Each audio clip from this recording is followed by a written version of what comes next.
বন্ধুরা, welcome back to my channel লেক্সি regular channel. তোমাদের সবাইকে স্বাগত। তোমরা সবাই কেমন আছো? খুবই ভালো আছে, আমিও ভালো আছি। আজকে আবার নতুন একটা ভিডিও নিয়ে চলে আসলাম। আর আজকে হচ্ছে দেখো আমার সকাল রান্নাঘরে আজকে আমি ফার্স্ট রান্না করছি, সেটাই তোমাদের সাথে শেয়ার করতে আসলাম। তো চলো কি রান্না করছি সেটা তোমাদের দেখাবো। ভীষণ একটা আলাদা মজা, নতুন রান্নাঘরে নতুন রান্না করছি, খুব শখের জিনিস। আর কী রান্না করছি সেটাই দেখাবো তোমাদের। আর আজকে কিন্তু সানডে মানে স্পেশাল কিছু।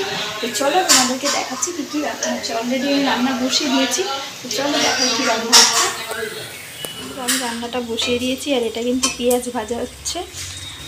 পেঁয়াজ ভাজা মানে আজকে রান্না হবে বিরিয়ানি আর মটন কষা, আলু বিরিয়ানি আর মটন কষা। তো এই দেখো আলুগুলো কেটে দিয়েছি আর বিরিয়ানির সব সরঞ্জাম। আর ফার্স্টে আমি বিরিয়ানির পেঁয়াজ যে বেস্তাটা ওটা করে নিচ্ছি, তারপরে একে একে সব আমি করবো। তো চলো করি, তারপরে আবার তোমাদের সাথে দেখা হচ্ছে। আর জানলাটা আমি দিয়েছি কেন না, হাওয়াটা লাগে সেই জন্য। তো চলো আমি রান্নাটা করি, তারপরে আবার তোমাদের সাথে দেখা হচ্ছে। পেঁয়াজের বেস্তাটা আমি তুলে নিয়েছি, আর দিয়ে দেখো আমার আলুটা বিরিয়ানিতে দেওয়ার জন্য স্লাইট মানে হালকা একটু মশলা দিয়ে কি কষিয়ে নিলাম।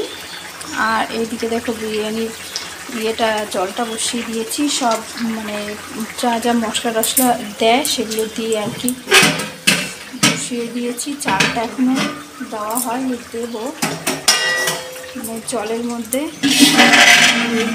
সব কিছু এটাকে দিয়ে জলটা ফুটবে, তারপরে চালটা দেবো। তো চলো হয়ে যাক, তারপরে আবার তোমাদের দেখাচ্ছি। তো বন্ধুরা আমার কিন্তু মাংসটাও প্রায় হয়ে এসছে, আর একটু শুকনো শুকনো হবে, যেহেতু বিরিয়ানির সাথে খাওয়া হবে সেই জন্য মটনটা কষা কষাই হবে। আর এইদিকে দেখো আমার কিন্তু বিরিয়ানিটা রেডি হয়ে গেছে, এই দেখো। আর আমি কিন্তু ফুড কালারটা যেটা হয় না, সেই কালারটা দিতে পারিনি, কালারটা ছিল না, তো হালকা একটু হলুদ দিয়েছি। দেখো বিরিয়ানিটা কিন্তু দেখতে খুবই সুন্দর লাগছে। আর এটা কিন্তু আলুর বিরিয়ানি। আর হাঁড়ির মুখটা আমি মানে আটা দিয়ে আটকাইনি, এমনি রেখেছি। কী বলো তো, ঘরে তো আটা না দিলেও মানে আটা দিয়ে না আটকালেও চলে, সেই জন্য এমনি আটকেছি। তো দেখো অসাধারণ হয়েছে কিন্তু দেখতে বিরিয়ানিটা।